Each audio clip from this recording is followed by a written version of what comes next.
नमस्कार बंधुरा सबाई के आमार मनेर मतो रान्नाते स्वागत जानाई। आमी आज के आबारो एकटा रेसिपि निये चले एसेछि।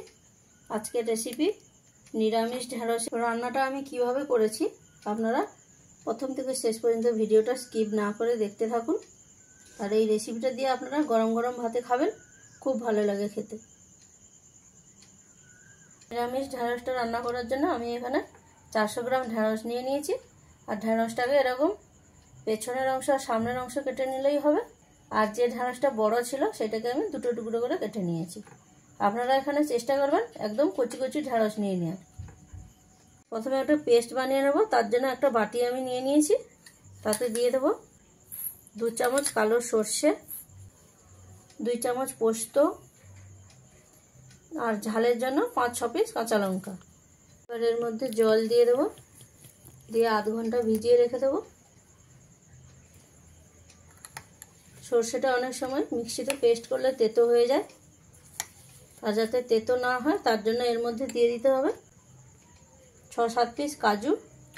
আর ভেজানো হয়ে গেলে এটাকে খুব ভালো করে পেস্ট করে নেব।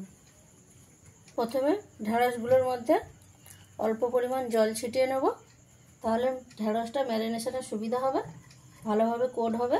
ম্যারিনেট করার জন্য পরিমাণ মতন লবণ দিয়ে দিলাম, পরিমাণ মতন হলুদের গুঁড়ো, 1/2 চামচ কাশ্মীরি লঙ্কার গুঁড়ো, অল্প পরিমাণে গোটা মৌরি, আর একটু ক্রিস্পি করার জন্য 2 চামচ বেসন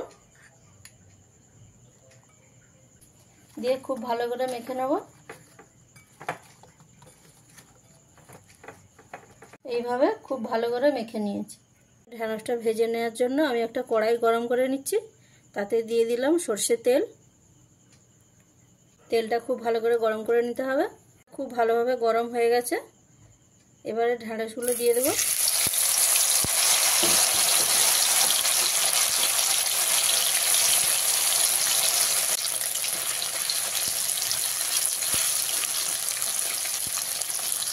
ঢেঁড়সগুলো দিয়ে গ্যাসের ফ্লেমটাকে মিডিয়ামে রেখে ঢেঁড়সগুলো খুব ভালো করে ভেজে নেব। যখনই দেখবেন বেসনটা এরকম ক্রিস্পি হয়ে গেছে তখন বুঝে নেবেন ঢেঁড়সটা খুব ভালো করে সেদ্ধ হয়ে গেছে। তুলে নিতে হবে। আর এরকম চেষ্টা করবেন ঢেঁড়সটা যাতে এরকম সবুজ থাকে, আর বেশি ভাজলে ঢেঁড়সটা ডিসকালার হয়ে যাবে, তাহলে ভালো হবে না। তবে বাকি ঢেঁড়সগুলো আমি খুব ভালো করে ভেজে নেব। আর এই রেসিপিতে বেসন দেওয়ার দুটো কারণ আছে। প্রথমত আগেই বললাম যেটা, যে ঢেঁড়সটা ক্রিস্পি হবে, আর দ্বিতীয়ত বেসনটা তেলে ভাজলে তেলের একটা আলাদা গন্ধ আসে, ফ্লেভারটা নিরামিষ রান্নায় একটা আলাদা মাত্রা এনে দেয়। এই ঢেঁড়সগুলো ভালো করে ভাজা হয়ে গেছে, তুলে নিবি। ঢেঁড়স ভাজার তেলের মধ্যে দিয়ে দিচ্ছি 1/2 চামচ কালো জিরে, পরিমাণ মতন হলুদ গুঁড়ো, 1/2 চামচ কাশ্মীরি লঙ্কার গুঁড়ো। তার সাথে দিয়ে দিতে হবে টমেটো কুচি। আমি এখানে 2টো টমেটো কুচি করে নিয়েছি, দিয়ে দিলাম। বেশ খুব ভালো করে মিশিয়ে নিতে হবে। টমেটোটা খুব বেশি ভাজতে হবে না, অল্প সময় ভাজলেই হবে। টমেটোর কাঁচা গন্ধটা চলে গেলেই হবে। আর টমেটো যাতে তাড়াতাড়ি গলে যায় তার জন্য এখানে দিয়ে দিতে হবে পরিমাণ মতন লবণ, দিয়ে খুব ভালো করে মিশিয়ে নিতে হবে। গ্যাসের ফ্লেমটা এই সময় মিডিয়ামে রাখবেন।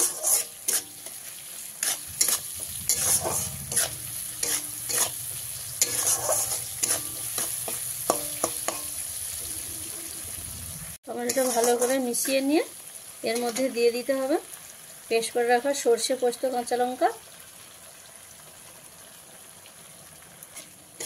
দিয়ে আবারও খুব ভালো করে মিশিয়ে নিতে হবে।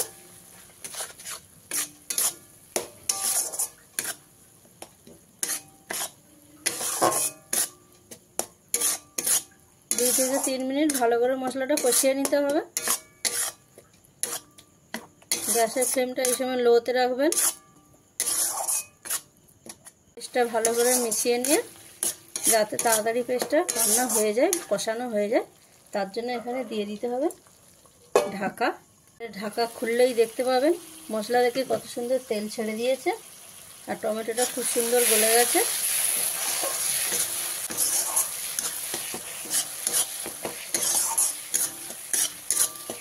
মশলাটা খুব সুন্দর কষানো হয়ে গেছে। এবারে এর মধ্যে দিয়ে দিতে হবে পরিমাণ মতন জল,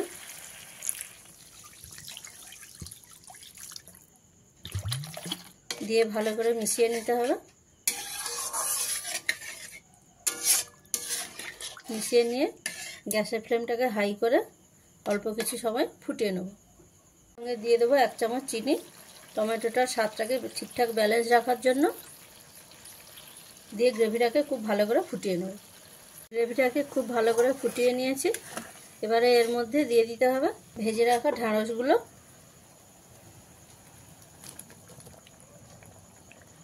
ঢ্যাঁড়সটা দিয়ে খুব বেশি ফোটানো যাবে না, অল্প সময় ফুটিয়ে নিলেই হবে। যেসব বন্ধুরা ঢ্যাঁড়স পছন্দ করেন তাদের জন্য এই রেসিপিটা পারফেক্ট রেসিপি। আর যেসব বন্ধুরা আপনারা ঢ্যাঁড়স খান না তাদের জন্য অনুরোধ রইল এই রান্নাটা একবার করে দেখবেন, খুব ভালো লাগবে। এই রেসিপিটা দিয়ে গরম গরম ভাতে খুব ভালো লাগে।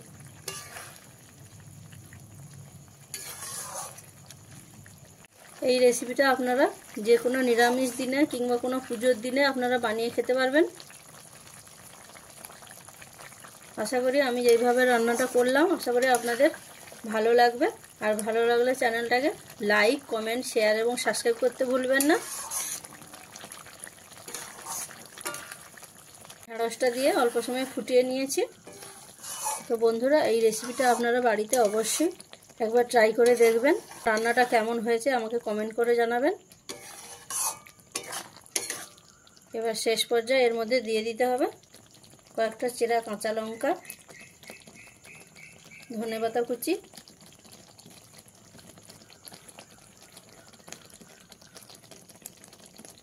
দিয়ে খুব ভালো করে মিশিয়ে নিলেই আপনাদের রান্না কমপ্লিট।